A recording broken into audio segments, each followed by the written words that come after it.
Kali ini kita akan membahas mengenai bukti audit versus bukti hukum. Bukti audit yang dibahas di sini adalah dalam konteks audit investigatif. Dalam audit investigatif, bukti audit yang dikumpulkan harus lebih tinggi tingkat kompetensinya dibandingkan dengan jenis audit yang lain, agar jika kasusnya ditindaklanjuti oleh aparat penegak hukum ke tahap penyidikan, baik oleh kejaksaan maupun Polri, maka bukti-bukti audit tersebut dapat dengan mudah dikonversi oleh penyidik menjadi bukti menurut hukum sesuai dengan hukum acara pidana yang diatur dalam Kitab Undang-Undang Hukum Acara Pidana atau KUHAP. Perlu diketahui bahwa pengumpulan dan pengujian bukti audit dalam audit investigatif tidak mengenal sampling, tetapi harus seluruh populasi yang relevan dengan kasus yang menjadi permasalahan. Fakta-fakta kejadian kecurangan dan cara melakukan kecurangan, khususnya dalam tindak pidana korupsi yang diungkapkan dalam laporan hasil audit investigatif, harus didukung dengan bukti-bukti yang relevan, kompeten, dan cukup. Agar hasil audit investigatif dapat ditindaklanjuti ke dalam proses hukum, maka auditor dalam mengumpulkan bukti-bukti audit investigatif perlu memperhatikan aturan hukum yang berlaku, khususnya Kitab Undang-Undang Hukum Acara Pidana atau KUHAP. Kitab Undang-Undang Hukum Acara Pidana yang berlaku di Indonesia memberikan aturan yang ketat mengenai alat-alat bukti yang diakui dan diterima dalam proses hukum, khususnya dalam proses persidangan. Bukti audit menurut jenisnya terdiri atas bukti pengujian fisik aset berwujud, bukti konfirmasi, bukti dokumen, permintaan keterangan dari klien, pelaksanaan ulang, dan prosedur analitis. Sedangkan menurut Kitab Undang-Undang Hukum Acara Pidana atau KUHAP pasal 184 bahwa alat bukti yang sah ialah keterangan saksi, keterangan ahli, surat, petunjuk, dan keterangan terdakwa. Kemudian dalam KUHAP pasal 185, 186, dan 189 secara berturut-turut dinyatakan secara jelas bahwa keterangan saksi, keterangan ahli, dan keterangan terdakwa adalah apa yang dinyatakan di sidang pengadilan. Antara auditor dan aparat penegak hukum memiliki sudut pandang yang berbeda mengenai keandalan bukti. Auditor lebih mengandalkan bukti-bukti dokumen, sedangkan aparat penegak hukum sangat mengandalkan keterangan atau pernyataan, khususnya keterangan yang dinyatakan di sidang pengadilan. Namun demikian, secara keseluruhan, bukti audit dan bukti menurut hukum memiliki banyak kesamaan karena keduanya memiliki tujuan yang sama, yaitu membangun keyakinan tentang benar atau tidaknya setiap hipotesa atas suatu masalah. Tidak mudah mengubah bukti audit menjadi bukti menurut hukum, karena tidak serta-merta bukti audit dapat diubah menjadi bukti menurut Kitab Undang-Undang Hukum Acara Pidana atau KUHAP. Agar hasil audit investigatif atas kasus yang berindikasi fraud atau tindak pidana korupsi dapat ditindaklanjuti ke proses hukum atau litigasi, maka auditor investigatif harus mengupayakan agar dapat membantu memudahkan penyidik memperoleh alat bukti dalam penyidikan. Pada umumnya, bukti audit menjadi bukti awal bagi aparat penegak hukum yang kemudian digunakan sebagai dasar untuk memperoleh bukti baru atau bukti tambahan agar memenuhi syarat sebagai alat bukti hukum. Oleh karena itu, auditor investigatif selain harus memahami jenis-jenis bukti audit, harus juga memahami jenis-jenis alat bukti menurut hukum, yaitu keterangan saksi, keterangan ahli, surat, petunjuk, dan keterangan terdakwa. Hal penting lainnya yang perlu difahami oleh auditor adalah mengenai tingkat keandalan bukti audit dari berbagai sudut pandang, terutama bukti primer dan bukti sekunder, bukti langsung dan bukti tidak langsung. Bukti primer adalah bukti asli yang menunjang secara langsung suatu transaksi atau kejadian. Bukti primer menghasilkan kepastian yang paling kuat atas fakta. Misalnya, kontrak atau SPK asli, kwitansi asli, faktur asli, surat perintah membayar atau SPM asli.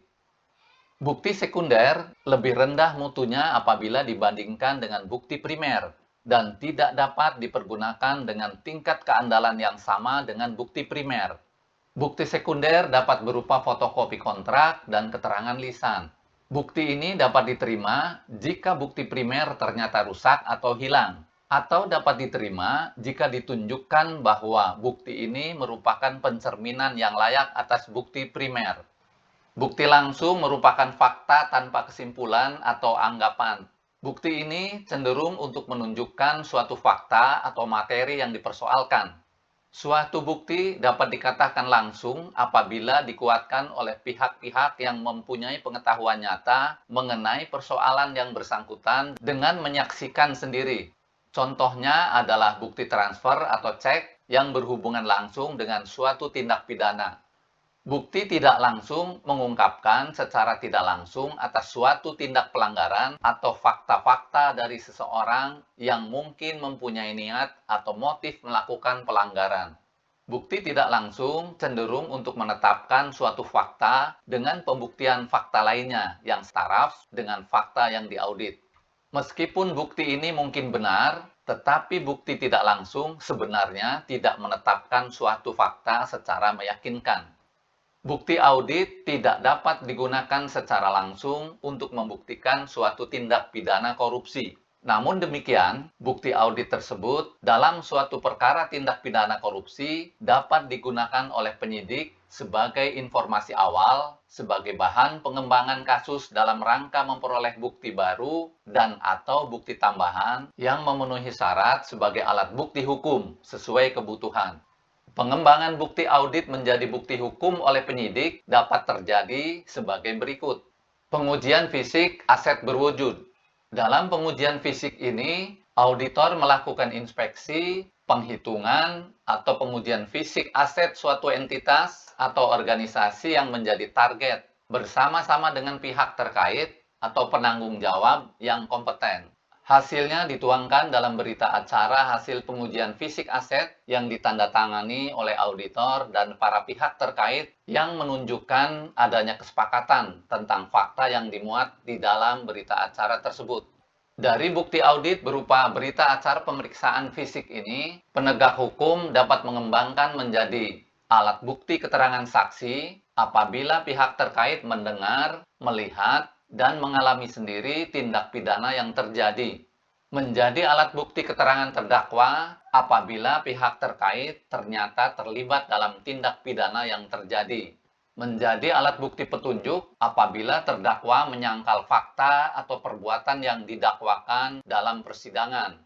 Bukti konfirmasi. Bukti konfirmasi ini biasanya dikembangkan oleh penyidik sebagai alat bukti keterangan saksi apabila pihak terkonfirmasi ternyata pernah mempunyai hubungan hukum dengan kegiatan auditan, misalnya sebagai mitra bisnis, penyedia barang dan jasa, dan sebagainya. Bukti dokumen. Dokumen yang dimaksud di sini adalah dokumen atau catatan mengenai pelaksanaan kegiatan auditan. Mengingat beragamnya jenis dokumen atau catatan yang menjadi rekaman pelaksanaan kegiatan auditan, maka bukti-bukti dokumen dapat dikembangkan oleh penyidik menjadi alat bukti keterangan saksi, alat bukti surat, alat bukti keterangan terdakwa, dan alat bukti petunjuk. Bukti observasi. Bukti observasi hanya merupakan kesan yang diperoleh auditor dari hasil pengamatannya, sehingga tidak dapat dikembangkan oleh penyidik menjadi alat bukti hukum. Bukti permintaan keterangan dari klien. Bukti permintaan keterangan dari klien, tingkat keandalannya rendah karena berasal dari jawaban pihak internal auditan, sehingga informasi yang diperoleh cenderung memihak kepentingan auditan dan kurang objektif. Meskipun bukti ini rendah tingkat keandalannya menurut pandangan audit, tetapi dalam konteks bukti hukum dapat dikembangkan oleh penyidik menjadi alat bukti keterangan saksi dan/atau keterangan terdakwa. Pelaksanaan ulang. Pelaksanaan ulang atau reperformance merupakan jenis bukti audit yang diperoleh dengan cara mengecek kebenaran perhitungan dan pemindahan informasi yang telah dilakukan oleh auditan selama periode yang diaudit. Jenis bukti ini dapat dikembangkan oleh penyidik menjadi bukti keterangan ahli. Prosedur analitis. Prosedur analitis merupakan jenis bukti audit yang diperoleh melalui pembandingan dan menilai hubungan angka-angka untuk memperoleh gambaran kewajaran data atau informasi.